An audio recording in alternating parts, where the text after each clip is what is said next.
The blessed Buddha repeatedly explained the higher abilities like this. Now, friends, the noble monk can enjoy various magical powers, such as being one, he becomes many, and having become many, he again becomes one. He can appear here and disappear there. Unobstructed, he passes through walls and mountains, just as if through the open air. In the earth, he dives down and rises up again, just as if in the water. He walks on water without sinking, just as if on the solid earth. Cross-legged, he floats, flying through the air, just like a winged bird. With his hand, he can touch and strike both the sun and the moon, however mighty and powerful they are. Even up to the fine material Brahma worlds, he has mastery over his body. With the divine ear, he can hear all distant sounds, whether divine or human, whether far or near.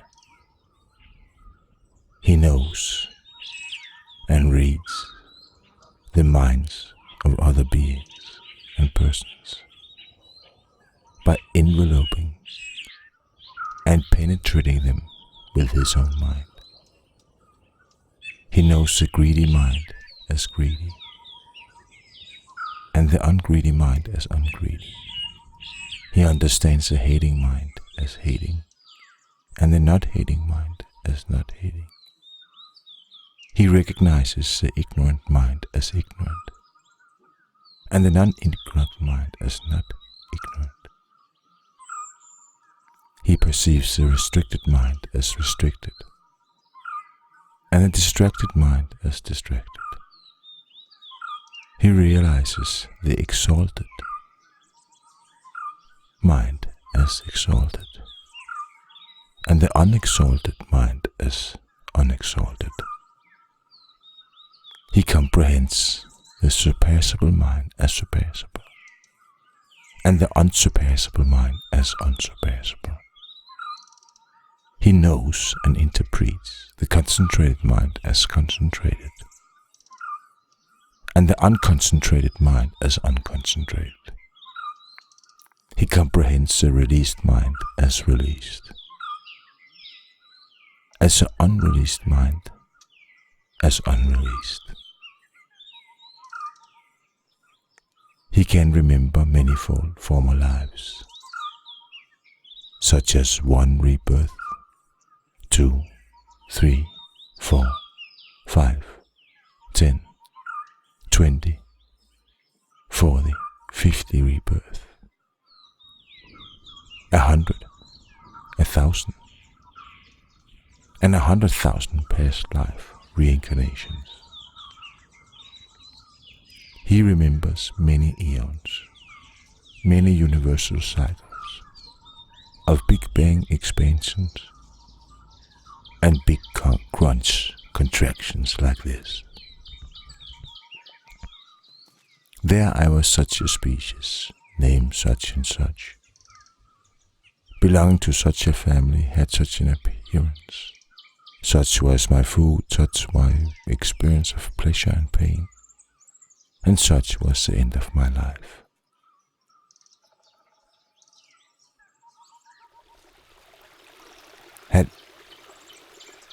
From passing there, passing away from that state, I re-arose again in another form of being. There too I had a name, belonged to a family, a clan, and a social group. There too I had a particular bodily appearance. Such was my food, such my experience of pleasure and pain, and such was the end of my life. Passing away from that existence, I reappeared here. Thus he remembers his many, many past lives in all their specific modes and exact particular details. With the divine eye, which is purified and surpassing the human, he sees beings vanishing and reappearing, whether low or high, beautiful or ugly, fortunate or unfortunate. He sees how beings are reappearing according to their former karmic actions. Those beings who perform bad behavior by body, speech and mind, who reviled the noble ones, held wrong views, and undertook actions under the influence of these wrong views. At the breakup of the body, right after death, they have reappeared in the planes of deprivation, in the bad destinations, in the lower realms, even in the hills. But these beings who performed good behavior by body, speech and mind, who did not revile or disparage the noble ones, who held right views and undertook actions under the influence of these right views, at the breakup of the body, right after death, then they have reappeared in a good and excellent destination, even in the divine dimensions.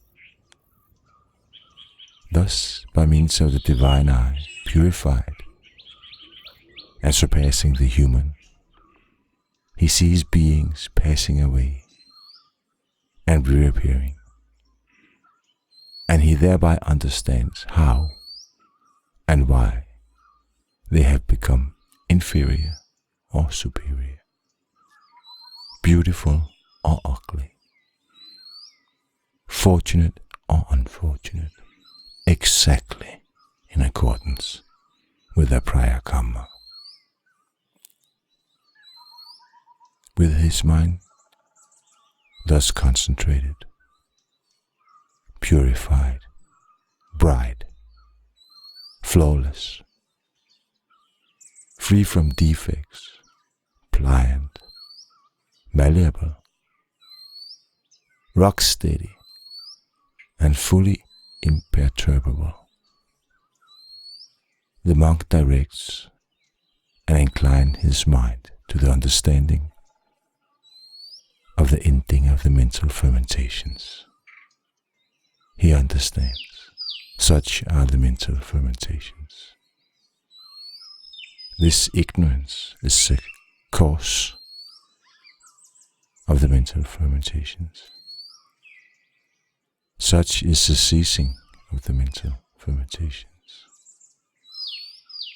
This is a noble way and method leading to the ending of all mental fermentation.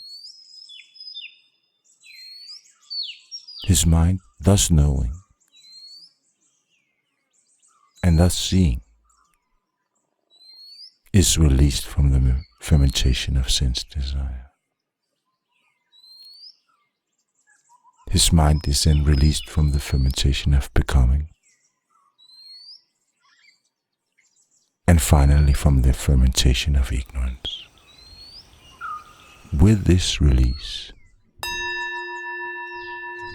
there instantly appears a comprehension.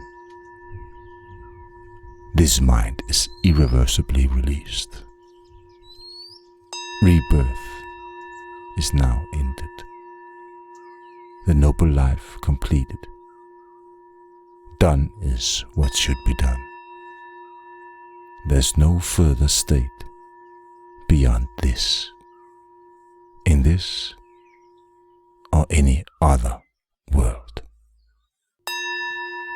Hello to you friends, this is Dhamma on air number 61, the first in a series on the relation between quantum physics and Buddhism. But first, the normal intro. Namo Tasso Bhagavato Arahato Samma Sambuddhassa. Worthy, honorable, and perfectly self-enlightened was the blessed Buddha. We take the small camera off here because it's more easy to see if I point out on the figure. The first concept we have to understand is wave-particle duality. That is, that all quanta of energy, all particles, everything we know in the universe, this has two forms. Nature comes in two forms. The same thing can be both a wave and a particle. And what Buddhism and consciousness causes collapse interpretation of quantum mechanics says is that it is consciousness that flips it from the wave form to the particle form. Let's take the particle form first. This is small particles. They are point-like. They have very small extension in space. They are less than a millionth of a millimeter. They can be only at one place at a time. They have a specific location, a specific direction, a specific speed. This is a particle aspect of photons, electrons, neutrons, protons, neutrinos, and everything we call matter, including of what you are made of. Not only single particles, but also collections of particles such as C60 buckyballs, which you see here, and phthalocyanine, which is a humongous thing, color, a dye, which you see here, with a molecular weight of 5,000, which is the same as insulin that you are made out of. Protein, a hormone of insulin, you can find in the human body. Then there's another aspect, also it's a wave aspect. It's a field. It's non-local, and it's so to speak everywhere. It has an undulation. It's an undulation of a property in space. This goes, for example, for the field of light, which is the electromagnetic field which pervades entire space, and the field of gravity, which also pervades the entire universe, and the field of probability in this sense, namely the universal quantum mechanical wave function, which also pervades the entire universe. It has long been a discussion whether light and other particles, they are waves or particles, because these two concepts are mutually exclusive. They are complementary. You cannot be both only one place and then everywhere at the same time. Nevertheless, that is what nature tells us through quantum mechanics. That all particles, all quanta of energy, including those you and I are made out of, they have these two aspects. They can be only one place and have properties when observed. Then they have properties like location, mass, spin, energy levels, and thereby color. They have matter-like properties when observed, when the wave function of probability is collapsed to the particle aspect. So the same thing, the same energy here can be in a wave form which is made out of probability, or it can be in a particle form which is made of atoms and then molecules and then matter. So thereby you can see that matter can be in a form that is invisible, and it's a form of radiation just like light is. This has been discussed extensively for the last 200 years, this wave-particle duality, because J.J. Thomson, he got the Nobel Prize for discovering that the electron was a particle. And his son later got the Nobel Prize for saying that it was a wave. However, how can it be both things? And that is where the double slit experiment comes in. So here's a single split. You have some particles and a split in a wall. And then this is what you see if you shoot them through. You see one line here. Then if you shoot, what if you cut two slits? Yeah, then if it's particles, then you would see two stripes on the wall. They are shot through here, they come to the slits, and then they are projected us on this wall. And if you turn this wall around, then you see this pattern of two stripes. What you do this, if you do this with light, and then something very strange happens, and also if you do with electrons and phthalocyanine and various other molecules. Then you see this pattern. Light comes here, there's a single light source, it goes through a single slit, then if there's a wave aspect that we have to expect now, then it goes through two slits, and then you see interference pattern up here. Interference pattern comes because two waves, they meet here. And two things can happen when two waves meet. Either they destruct, and then you see no light, or they interfere with each other in a constructive way, then you see the double light. So the light intensity of the wall behind such two slits can be illustrated by this picture.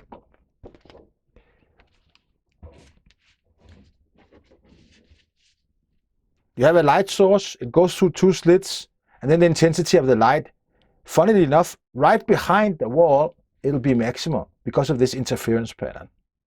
What is interference?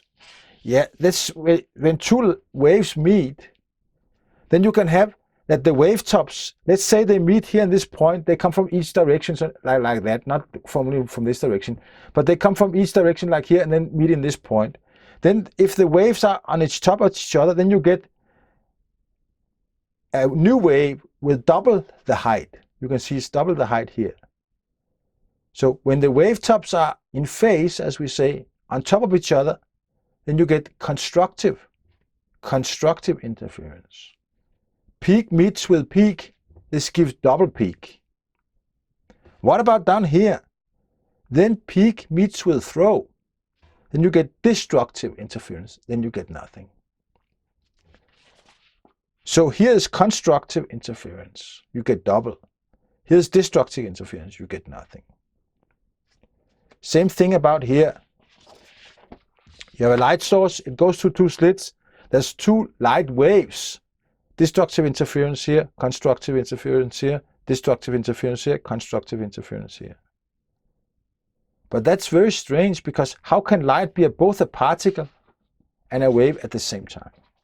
Here's a simulation of it. If you see it in a simulation of the wave tops from these two slits, then it will look like this. This is the highest wave.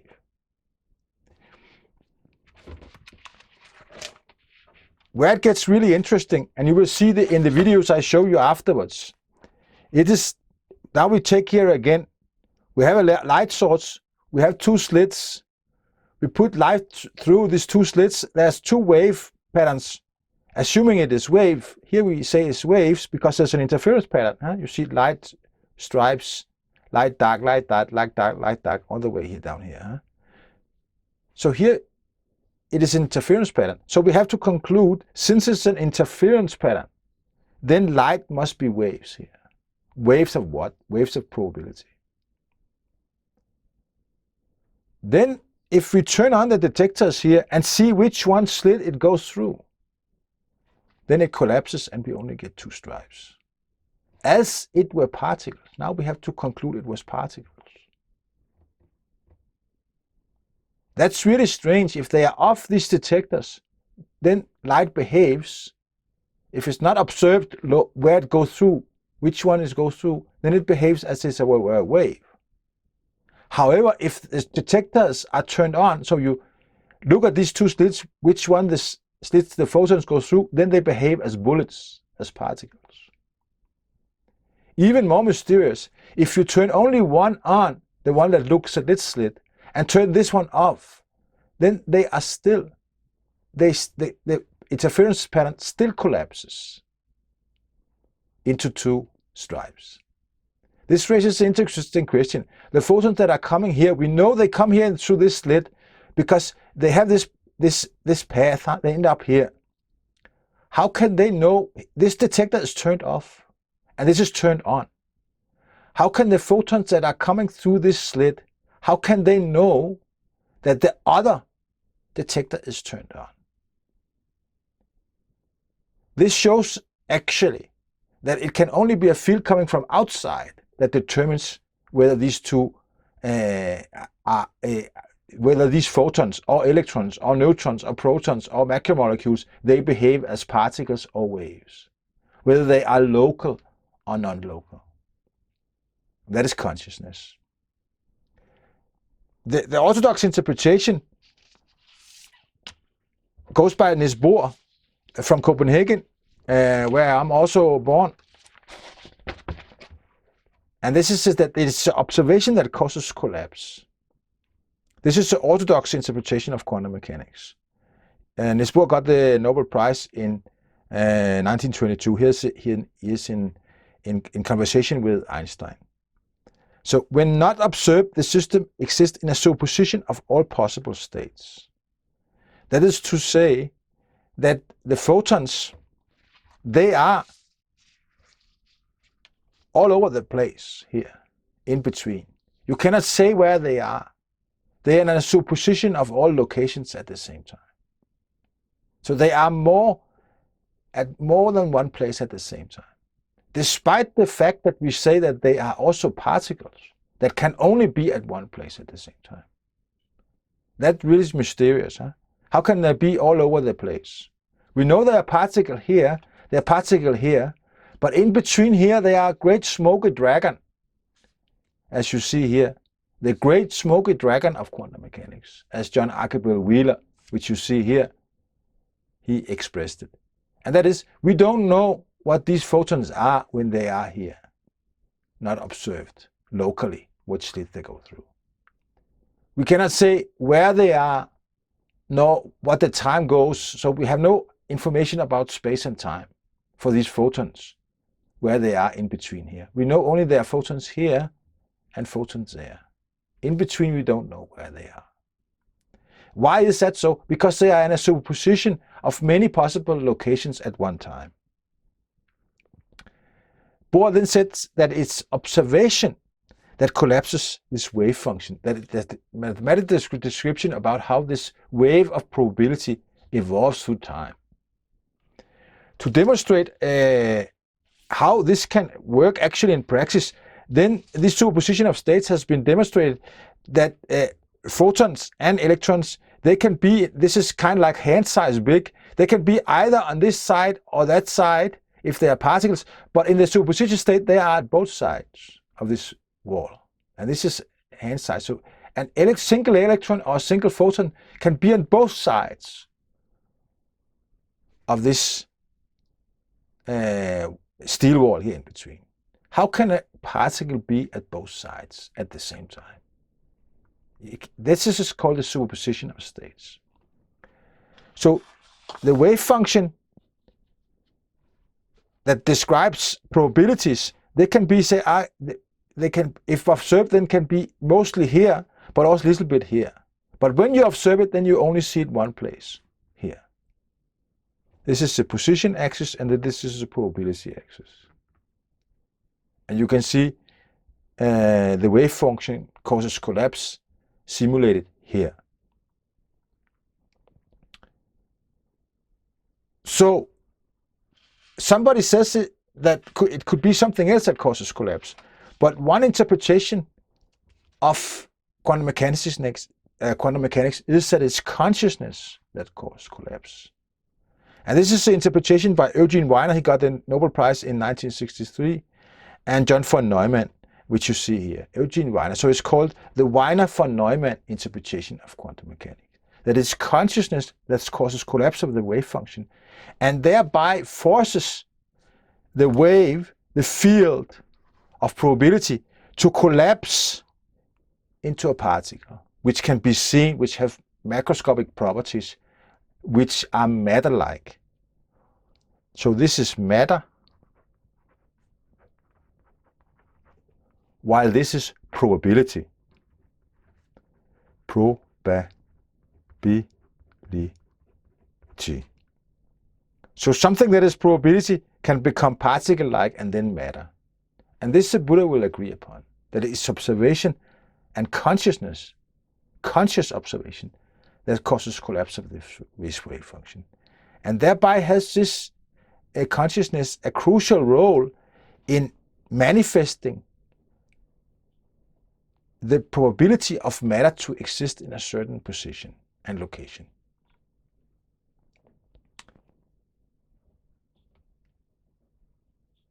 This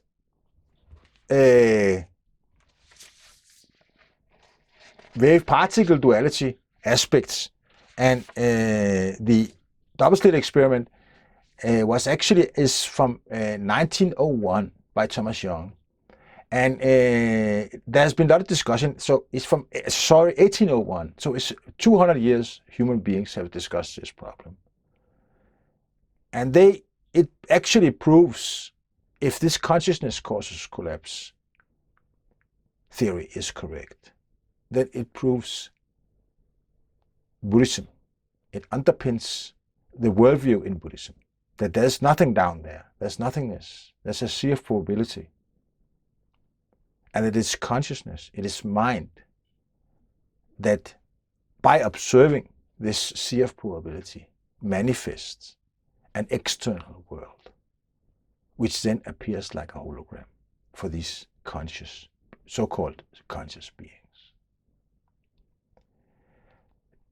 I'll now show a couple of, or 4 videos on the double-slit experiment. And then we can afterwards see one more on the theory of consciousness causes collapse, because there is actually some experimental evidence for that. And the videos comes right here. And here we are, the granddaddy of all quantum weirdness, the infamous double-slit experiment. To understand this experiment, we first need to see how particles, or little balls of matter, act. If we randomly shoot a small object, say a marble, at the screen, we see a pattern on the back wall where they went through the slit and hit. Now, if we add a second slit, we would expect to see a second band duplicated to the right. Now, let's look at waves. The waves hit the slit and radiate out, striking the back wall with the most intensity directly in line with the slit. The line of brightness on the back screen shows that intensity. This is similar to the line the marbles make. But when we add the second slit, something different happens. If the top of one wave meets the bottom of another wave, they cancel each other out. So now there is an interference pattern on the back wall. Places where the two tops meet are the highest intensity, the bright lines, and where they cancel, there is nothing. So, when we throw things, that is, matter, through two slits, we get this, 2 bands of hits. And with waves, we get an interference pattern of many bands. Good so far. Now, let's go quantum.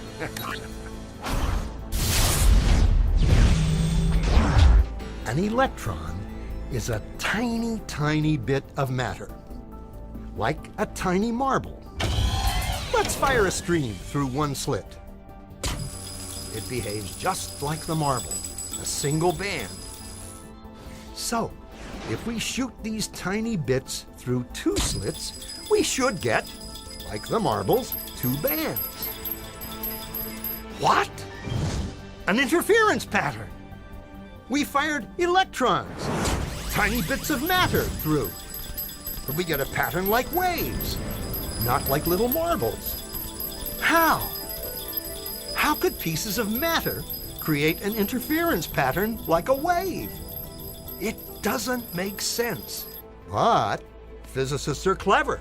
They thought, maybe those little balls are bouncing off each other and creating that pattern. So they decide to shoot electrons through one at a time. There is no way they could interfere with each other.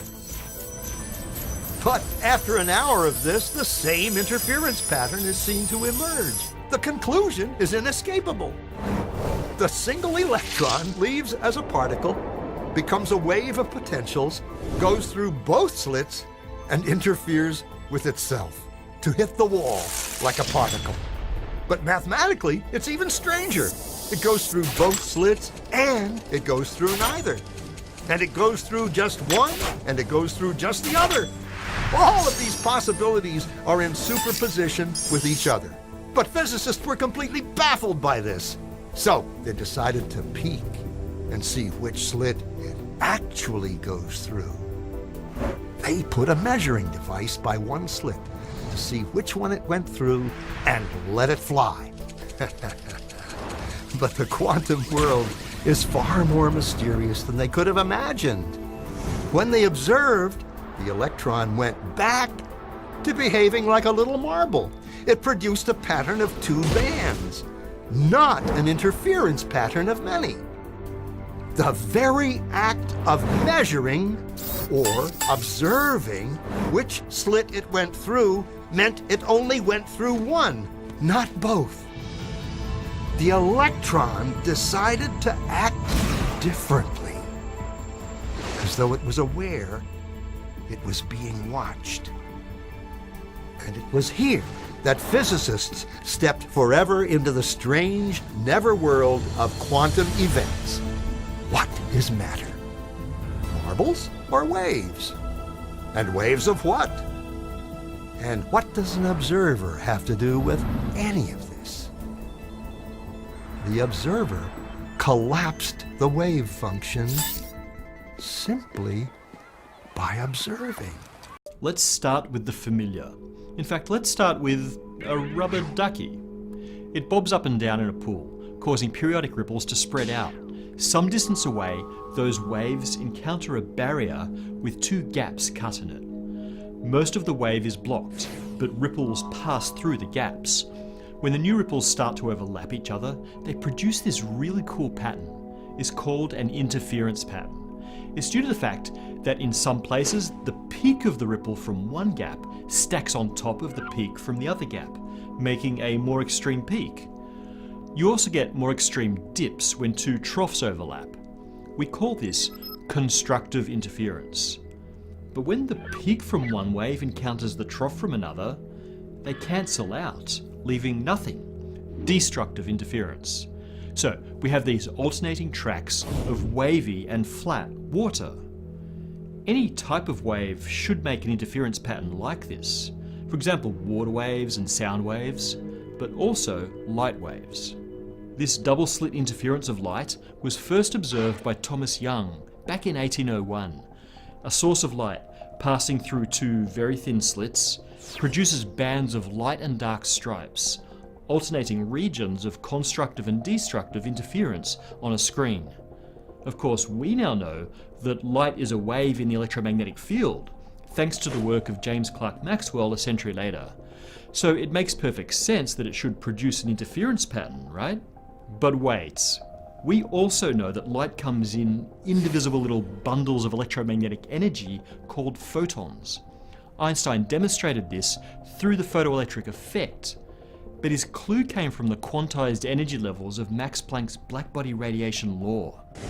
Check out our episode on this for the details. Okay, so each photon is a little bundle of waves of electromagnetic field, and each bundle can't be broken into smaller parts. That means that each photon should have to decide whether it's going to go through one slit or the other. It can't split in half and then recombine on the other side. That shouldn't be a problem as long as you have at least two photons. One photon passes through each slit, and then the two photons interact with each other on the other side and produce our interference pattern. But here, we get to one of the craziest experimental results in all of physics. The interference pattern is seen even if you fire those photons one at a time. Well, let me back up a bit. The first photon is detected as having arrived at a very particular location on the screen. The second, third and fourth photons also. They deliver their energy at a single spot, and so they appear to be acting like particles of well-determined position. But check it out. If you keep firing those single photons, you start to see our interference pattern emerge once again. This pattern has nothing to do with how each photon's energy gets spread out, as was the case with the water wave. Each photon dumps all of its energy at a single point. No, the pattern emerges in the distribution of final positions of many completely unrelated photons. How can that be? Each photon has no idea where previous photons landed or where future photons will land. Yet each photon reaches the screen knowing which regions are the most likely landing spots and which are the least likely. It knows the interference pattern of a pure wave that passed through both slits equally, and it chooses its landing point based on that. It turns out that the photon isn't the only thing that does this. Shoot a single electron through a pair of slits and it'll also appear to land at a single spot on the screen. But fire many electrons and they slowly build up the same sort of interference pattern. This crazy effect has even been observed with whole atoms, even whole molecules. Buckminster fullerene. Buckyballs are gigantic spherical molecules of 60 carbon atoms and have been observed to produce double-slit interference under special conditions. We have to conclude that each individual photon, electron or buckyball travels through both slits as some sort of wave.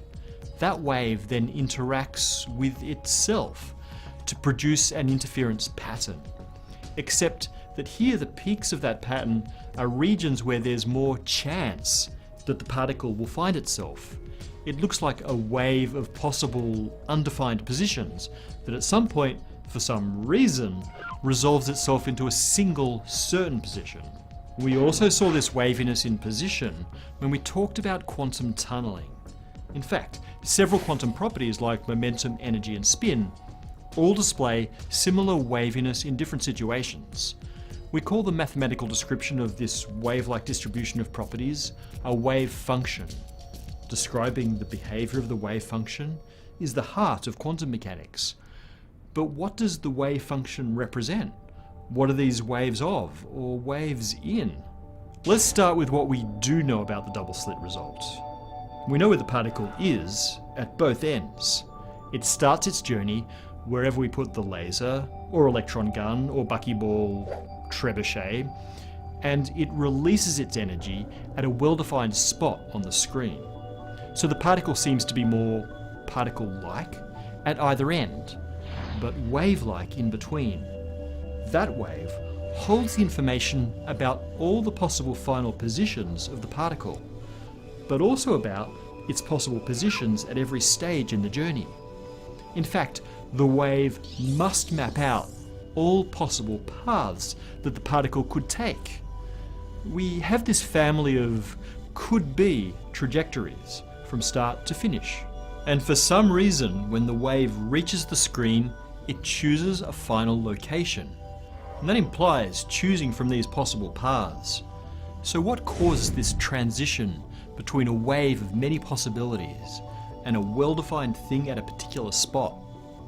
Within that mysterious span between the creation and the detection, is the particle anything more than a space of possibility? Okay, we're adding more questions than we're answering. We still didn't figure out what the wave is made of. In fact, the answers aren't known, but the various interpretations of quantum mechanics do try. Let's talk about the view favoured by Werner Heisenberg and Niels Bohr, who pioneered quantum mechanics at the University of Copenhagen in the 1920s. The Copenhagen interpretation says that the wave function doesn't have a physical nature. Instead, it's comprised of pure possibility. It suggests that a particle traversing the double-slit experiment exists only as a wave of possible locations that ultimately encompasses all possible paths. It's only when the particle is detected that a location and the path it took to get there are decided. The Copenhagen interpretation calls this transition from a possibility space to a defined set of properties the collapse of the wave function. It tells us that prior to the collapse, it's meaningless to try to define a particle's properties. It's almost like the universe is allowing all possibilities to exist simultaneously, but holds off choosing which actually happened until the last instant. Weirder, those different possible paths, those different possible realities, interact with each other. That interaction increases the chance that some paths become real and decreases the chance of others. There's an interaction between possible realities that is seen in the distribution of final positions, in the interference pattern. That pattern is real, even though the vast majority of paths involved in producing the interference never attain reality. The theory of quantum mechanics produces stunningly accurate predictions of reality, and it's completely consistent with the Copenhagen interpretation. So, what is a double slit experiment? The idea is this. Imagine that I have a gun that's firing ordinary pellets, like BBs, at a barrier that has two openings. Now, you'd expect that those BBs that go through the left slit will land aligned in a band on the left. Those pellets that go through the right opening will land in a band aligned with it on the right. Imagine we're doing this with electrons. Well, you'd expect that if you run the same experiment, again, those electrons that pass through the left opening will land in a band aligned with the opening on the left, and similarly for those that pass through the right. That is what you would expect should happen. Instead, if you do this experiment, you get results that look rather different. They look like this. You get a bright band next to a dark region, next to a bright region, next to a dark region, next to a bright region, and so forth. And that data, that strange data, that's an interference pattern. That is the hallmark signature that there's some kind of wave phenomenon, taking place. Right? To understand that, let me just give you a little visual here where we're looking at water waves. Imagine I throw two pebbles. The first one over here makes these circular ripples, and now throw in a second one, and look what happens. When the waves overlap, in some regions they work together, but in other regions the peak of one wave is crossing the trough of another, causing the wave to cancel out, and those are those dark regions that you see on the screen. Water waves going toward the barrier with the two openings, and again, regions where the waves work together, the water's very agitated. Regions in between where the peak of one wave crosses the trough of the other, they cancel each other out. And if on the back screen I put bright regions associated with very agitated water, dark regions with not agitated water, look what I get. Bright, dark, dark. And again, just to remember, that is the data that we find in this experiment. Well, you can run this very experiment, but only firing particle by single particle at this barrier with the two openings, and recording dot by single dot where each of those single particles lands on the detector screen. Particle by single particle, we're recording on the back screen the history of all the landing locations, and this is what happens in this experiment. Dot by single dot, we build up the same pattern, the same interference pattern, the same data that suggests to us that there must be some kind of wave-like phenomenon involved to yield this interference. And the natural suggestion that you might throw out is, maybe particles somehow are kind of smeared out in some way. They're kind of spread out in a way that we didn't realize. That idea, though, doesn't really work, because whenever you measure an electron, you find all of it. And if it was truly smeared out, you'd find a piece of it here and a piece of it there. And the idea that ultimately was settled upon, it came from the mind of a physicist, Max Born, was that the way to think about the wave associated with a particle is this. This is the new idea. The wave is a wave of probability. The wave is telling us the likelihood, the probability that the particle is at one location or another. So to show you a little visual of that, imagine this is the wave associated with a particle like an electron.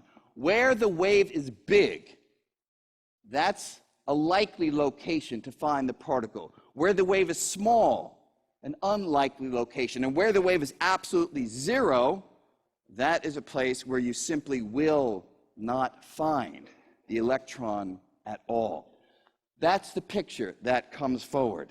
Now, how would you test this idea to see if it's actually describing in reality how the world works?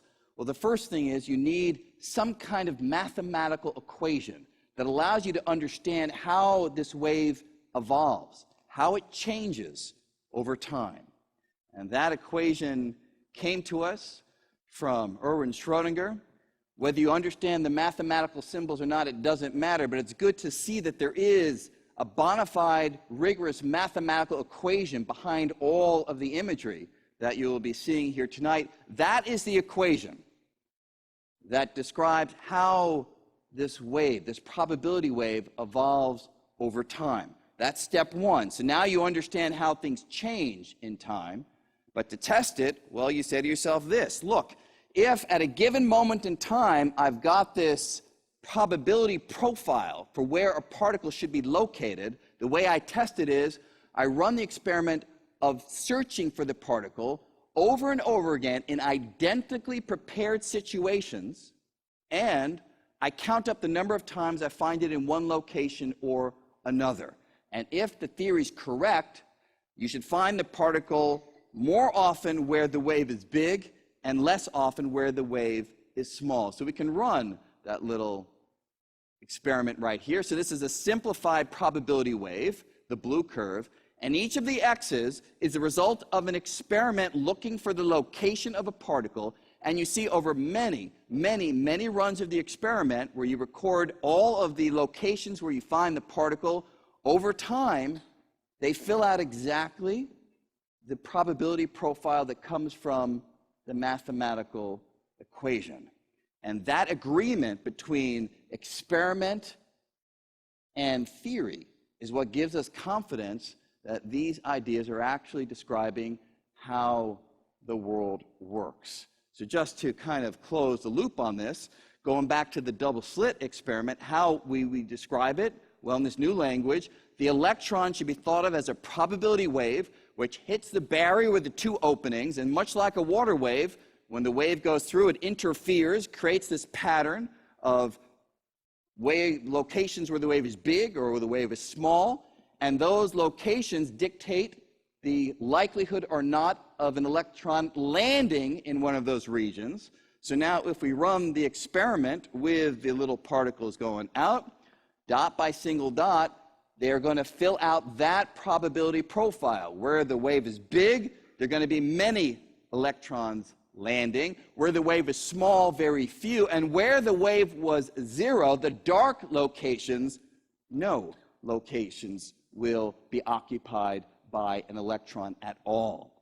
So this is the basic reason why we believe that these ideas are correct. So what this means is, by year 1930 or so, these individuals, the pioneers of quantum mechanics and others as well, we have over here Max Planck, we have Albert Einstein, Niels Bohr, Werner Heisenberg, Robin Williams, Erwin Schrödinger kind of looks like Robin Williams there. So these fellows here developed this structure which seems very odd, but able to describe the data. Okay, so that's the good part of the story. Now for the question that will occupy us here tonight, which is this. When we talk about, say, the motion of a particle like an electron, we describe it in this wave-like manner. It could be at one location or another still. But when we actually measure the electron, we find it at one single location. When we find it at one single location, we know where it is, which suggests that it must be the case that the probability wave has now spiked at that location because we know where the electron is. The problem is this notion of the active measurement affecting the probability wave in that manner does not agree with the mathematical equation. So we'll talk about this in more detail in just a moment. In fact, when you look at the mathematics, or in fact, when you think it through, even just recognizing that when we make an observation, we use a piece of equipment, that piece of equipment is itself made up of the very same particles, electrons and protons and neutrons, the same particles that we use the quantum language to describe. And therefore, if we have a situation, say, where the probability wave for an electron has some non-trivial value in one location and some non-trivial value in another location, and we go to measure the position of that particle, well, the measuring equipment should be sensitive to those two components of the probability wave, and therefore, in some sense, should register both of those outcomes at the same time. And that is something that never happens. We never look at a measuring device and somehow it is confused in giving us information about the location of a particle. That is the quantum measurement problem. How do we go from the spread out probability wave, which tells us a particle can be here or there or here or there, to the single definite reality that we all experience? How do we navigate from the place of probability to the place of definite reality? That is the question. If you take elementary particles, quanta, photons, electrons, and so on, you send them through two slits, and you look at a screen to see what happens. If you don't know which of the two slits the particle went through, then you get an interference pattern. And this, of course, works just as well if you're sending a single photon or single electron at one time. The mystery is that as soon as you do know, by any means, which of the two slits the particle goes through, then you get a pattern that looks like it's particles. And this is, of course, the quantum measurement problem, which has been described before here, but I'm going to do it in a simpler form. You have some sort of a system, which could be a double slit, any kind of physical system, some sort of measuring apparatus, and the measuring apparatus does an observation of the system. From a quantum perspective, you take the tensor product between the two quantum systems, the two physical systems, and you end up with a system and the measurement apparatus no longer being independent. So we can say that the two physical systems are entangled. So from a quantum perspective, we're just dealing with complex waves. There's no particle-like behavior yet. John Bell made this sketch to illustrate the problem. Well, where does the measurement end? So if you imagine that you have a photon and it goes through two slits and it hits a screen, you might have a photodetector, and then you might have a counter that looks at the number of times that the photodetector goes off, and then the human eye and the human brain. All of those are physical systems. All of them are therefore quantum. Well, why do we see a particle? Why does observation make a difference? So this is sometimes called the von Neumann chain or the Heisenberg chain. Where is the cut made? When does quantum become classical? John von Neumann said that the measurement chain ends only when knowledge of the measurement is registered by what he called an extra-physical factor. In other words, you can't use another physical system to end the chain because it just becomes more quantum. So you need something extra-physical, by which he meant consciousness. And he wasn't alone in his opinion. Almost all of the founders of quantum mechanics said something like this in various ways, but go all the way back to Bohr and even Planck. They all said something like this, and this continues to the present day, as you know. This is today a minority opinion within physics, but nevertheless, it has a pretty prominent background. So I've been aware of this, of course, and everyone offers theories about consciousness, but nobody does anything about it when it comes to this particular problem, the measurement problem. So what we did in the laboratory is we built a double slit system, and fortunately it's a very simple type of a system.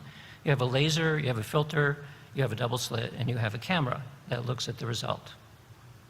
So the only new element in this experiment is that we ask people, in this case like a meditator, to keep the double slit in mind and to imagine in their mind's eye that they could see which of the two slits that the photon went through.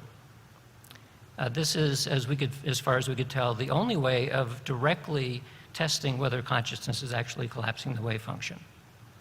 So this is what the apparatus looks like.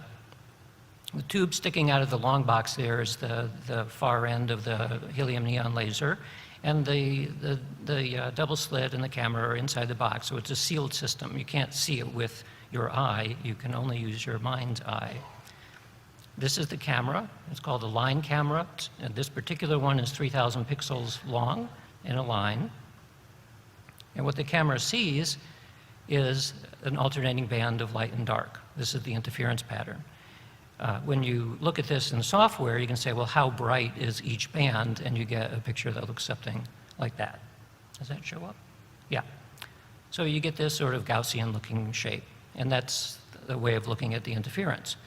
So if we start with that pattern in picture A, you can do a Fourier transform, which is picture B, and the peak in the middle is now the double slit spectral power. And this is the way we initially started doing these experiments, with looking at the power spectrum. And this is convenient because, again, we ask someone who, in this case, in the laboratory is 2 meters away from the sealed optical system.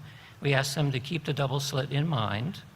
And then the measurement is very simple. We predict that if observation is doing something to the interference pattern, that the double slit component of that interference will go away, or at least it'll go down. In addition, because this is an abstract task, the double slit itself is about, each slit is 10 microns across. And if you just simply hold up the double slit to somebody to have them look at it, they may or may not even be able to see it. So it's difficult for some people to imagine that they can, in their mind's eye, see what's going on in that space. So we do a real-time analysis of the double slit power, and we use that to adjust feedback tone.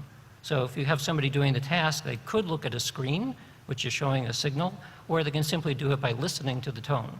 And generally what we do is we have like a droning tone, and we ask the person to make the droning tone louder, make it just louder because it's a very pleasant tone, and then that if they would know that they were succeeding through that tone. This also provides a way to focus their mind on the task at hand, because mind wandering is always a big problem. The protocol is very simple as well. We compare the double slit power during mental observation versus no observation. They get a voice message which says, now concentrate, and then now relax, and this alternates. We do the observation periods for 30 seconds, and the rest periods are 30 seconds, plus or minus a random 5 seconds, for reasons I'll mention later. This is repeated in a typical session 40 times. So the whole session lasts 20 minutes. And the measure that we're interested in is a differential measure. We're asking, what is the double slit power while observing versus while resting? So that, and there are many ways of doing the statistics. We generally present it in terms of a z-score, or an effect size. So we did our first experiment in this. So here's the result of the 50-session pre-planned experiment using the same analysis that we had used in the previous experiments. And this gave us a 5 sigma result. So for those of you who are not used to the term sigma, think of it in terms of z-score. It's the same thing, standard normal deviate. So we got a 5 sigma result when people were observing, and when nobody was doing the observing, we got almost exactly chance. There's the experimental results with the lag from 0 to 15 seconds, and in fact, we got a slightly better result with 2-second delay. So we decided to put the entire thing on the internet, so we'd be sure that we could rigorously separate people by distance. So there's the double slit. This is sitting on a rack that has a bunch of servers on it, and we ran this for 3 solid years, calendar years 2012, 13, and 14, ended up with over 5,000 sessions done by human observers and 7,000 done by robot observers, and I'll explain what that means in a minute. So when somebody would sign on to our website, this was a public site, by the way, we got people from around the world to do this, in a non-observing condition, what you would see is this blue rectangle on the browser screen, and simply saying, please relax. And you'd hear no sound. And then it would switch, you'd hear a voice saying, now please concentrate. And then you would start seeing this line move along the screen. The instructions were to make the line go up, and you would hear a kind of a whistling a whistling sound that was a tone, and the tone would go up and down as the line went up and down. And we did that so, again, you could do this experiment with your eyes closed. For what we call the robot experiment, it was a Linux system which was designed to simulate a human. Now, the beauty of this is that everything was exactly the same as far as a double slit system was concerned, because it didn't know, we think, it didn't know whether a human was looking at it or a Linux system, because they both came through the internet in the same way. So here's the interference pattern. This is the central portion of the interference pattern that the camera would see. What we did on this was a simpler measure than we did before, and this is called fringe visibility, which looks at a peak and a trough, and it measures the relative difference between the two. So the prediction is fringe visibility while you're observing would go down. And this is what we got with human observers. So some, again, approached 5 sigma differences. That was 2,089 sessions by 689 people around the world. A quantum Zeno effect, and it steers the direction that you're going. So when you take the overall results from 2013 and 14 and you reverse the sign of the results in 2014, you get a very healthy result for people and very close to chance for the robot sessions. That's a good point. Let's do the same experiment, 1 photon at a time. So we used a commercial system. It's a little over a meter long. And you can shoot a single photon at a time and then see whether or not you get interference with a double slit system. So we figured that if observation is getting rid of the interference, then photons should increase in this case at that point. So we set up the system to look at that point with the prediction that when people observe the system, the line would go up. We did 6 experiments, and I'm just going to mention one briefly. We call this the illuminated Buddha experiment, because we have a little Buddha statue and put an LED in it that would get brighter the better you did. So this is the result with the illuminated Buddha experiment. We predicted that that would go up, and it went up by 2.5 sigma. So that was good. We published this last year, and it's got a prize for the best paper in that journal. So we've done 17 experiments of this type, most of them, 16 of them, using a double slit system over 8 years. And you can put this into a meta-analytic software, and the bottom line is this: somewhere between around 4 to 8 sigma effects. So it looks pretty robust. So many of you may be aware that for many years, people have been using electronic random number generators, where the numbers, the basis of the randomness are quantum phenomena, either radioactive decay times or electron tunneling or other phenomena. Like the one in the upper right there is using photons that hit a mirror, a half-silvered mirror, and either go straight through or bounce off to the side, which is a quantum random effect. So people have been using these things for almost over 50 years now.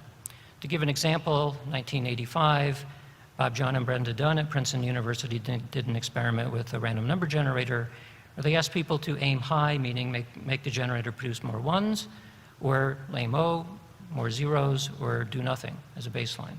And they report highly significant results. So a couple of years later, Roger Nelson and I, when we were both at Princeton, decided to see, is it really true there's just one lab showing these results?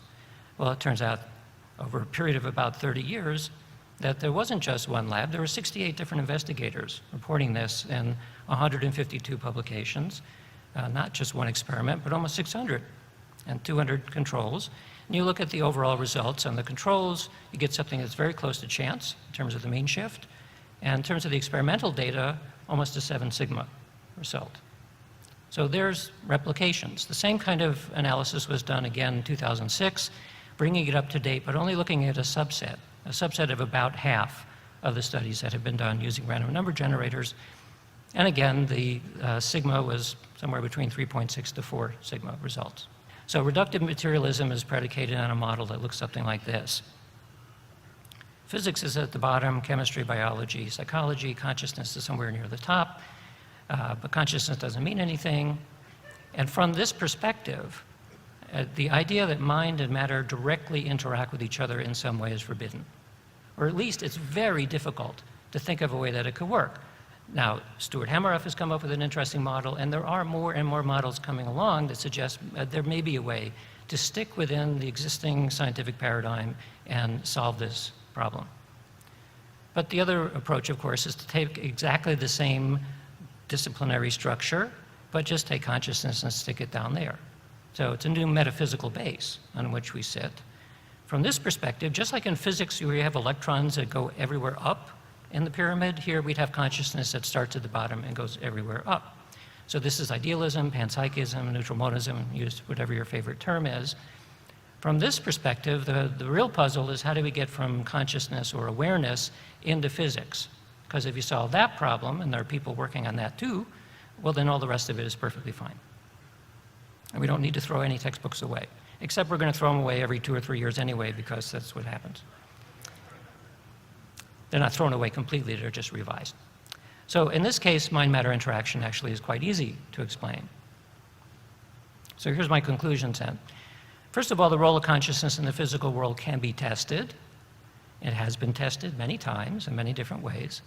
The results so far suggest that consciousness plays some sort of an active participation in reality.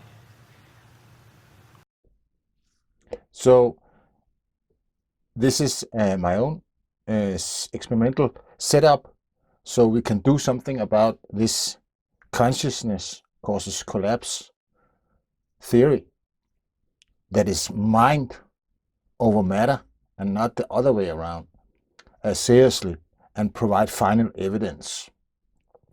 So up here you have a quantum random number generator. It's USB based. Inside here sits a small half-silvered mirror or a beam splitter, which you see principle here. And the beam splitter is so that if you shoot a photon into it, then half of them will be reflected and half of them will go through. And you cannot say which one. And that's it. Since it's a quantum phenomena, whether it goes through or is reflected in the beam splitter or in the half-silvered mirror, then it's a true quantum random number generator. They're used by casinos. They cost about $1,000, around $1,000 a piece, but they are certified to be random.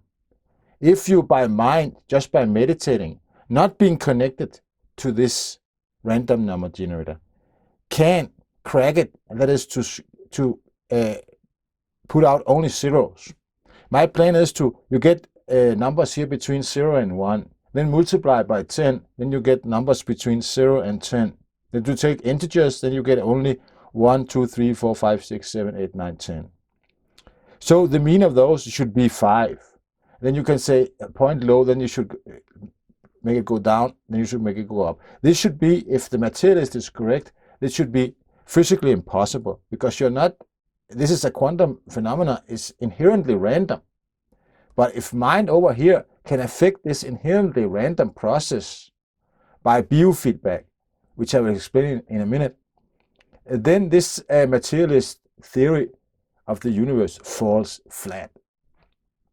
So if you can flatline it and get only zeros, for example, or even if you can actively get it to go down, the average, the floating average, to go down or go up, it still is evidence. But the more, the better. The more the person over here can concentrate, I think the more response you have, the better statistics you have over here. And the studies so far feels that the meditators they used in the experiments was not very experienced. And there I think I can provide some experience because I have meditated up here for 15 years now. So this means that I expect to see good experimental outcomes with significant and solid evidence from deviation from mean. The Quantis USB quantum number generator outputs 4 megabits, and this is something like 50,000 random numbers per second. 50,000 random numbers per second. So it's a significant number. And then you can take the average of those and then plot the floating average here. And then see that the meditator can see the floating average. And this is then his deviation from mean is then output to a loudspeaker, which if he go up above mean, then it'll make a high-pitched tone, and if you go below mean, it'll make a low-pitched tone, and the more he goes out, the higher the volume of the tone. So this will be auditory feedback to the meditator, whether he has closed eyes or not. And that's important. Another thing you see here is there's a emotive 14-channel EEG on the meditator. And this can give output a raw EEG, but it can also give the active centers. And I assume that the prefrontal cortex will shut down completely. And large part of the sensory and motoric cortex will also shut down. So if this is completely stilled, there's almost no activity here. Visual, real time for the meditator while meditating via this emotive, which is a wireless connection. I drawn a connection here, but actually it is wireless. There's no wire. And this is important for the evidence, because then the meditator is not physically in contact with the USB generator. That's important. He's sitting 2 meters away, but he's physically completely separated. There's no physical connection here. It's a wireless connection. This gives also the meditator freedom to move about. Normally this EEG have a ton of cables, but this emotive EEG, 14-channel EEG, which also costs around $1,000. This is wireless, and this is very nice. This also, of course, then input to the computer, so the data can be stored and then outputted here. So this means that the meditator has several feedbacks. He has auditory feedback from the loudspeaker. He has visual feedback from the floating average and deviation from mean here. If it goes, for example, in the complete successful case, he can put it down to 0 and flatline it at 0, even though this should give random numbers. If you can induce a Senui effect by a first jhana or even more fourth jhana, then he should be able to flatline a random number generator. And that is something else than bending spoons, I have to say. Nevertheless, he can train long-term also with visual feedback from seeing his own EEG and the active brain centers overlaid from the emotive software. And then he can see the floating average also visually. And then he can occasionally close his eyes, so shut down the occipital cortex also, and then only listen to the tone to keep the concentration, and thereby the deviation, the result, the deviation from mean of this potentially random number generator maximal. And this, I think, it is at least possible that it can provide final evidence if you can flatline something that in physics is regarded and certified for casino use to be inherently unbreakable random. If you can give it by power of will, not in physical contact by any means, only by power of will, at the distance of roughly 2 meters, you can flatline it. Then I would say this is final evidence. And you only need one man to do it. You need to reproduce the results in different laboratories, but you only need one man to do it. That's enough. That's enough. But he has to be a prime meditator. If somebody is interested in supporting this science project, which will be published, of course, in peer-reviewed journals, then this unit up here, this USB unit from Quantis, which is a Swiss company, can be bought online, cost roughly $950. Then there's some shipping and customs. And the emotive headset and software also cost around $1,000. And then there will be some programming I can do myself, and a tone generator and so on. But I don't expect that to be very much. Then please send me an email. I think this is important to do this experiment. And the second, this is for the mind versus matter, whether it is mind over matter or matter over mind. The materialist theory is also inherently nihilist, because conglomerates of atoms, they don't have any responsibility, no ethical responsibility whatsoever. And therefore they fool around with the future and do terrible things to themselves. So we have to say that there's something going on here that is called mind or consciousness, and it is something different than the brain. But the brain is involved, and that's why we use these EEG techniques. Another side spin effect of this is that it's inherently difficult to evaluate how deep your meditation is. But by this, you could make a potentially commercially solution by measuring this deviation from mean all the time, and then scoring it from 1 to 10. And then you don't need the headset actually. You can just output a digital in a small digital USB format and output from 1 to 10. Or just not need to be USB, but just a small device here with a 1 to 10 scoring on. Then you have actually a meter, a Samadhi-Meter, a meter on the level of meditative absorption. So meditators, they can buy such a small unit here, and then they can look at it and get feedback on how deep their meditation is.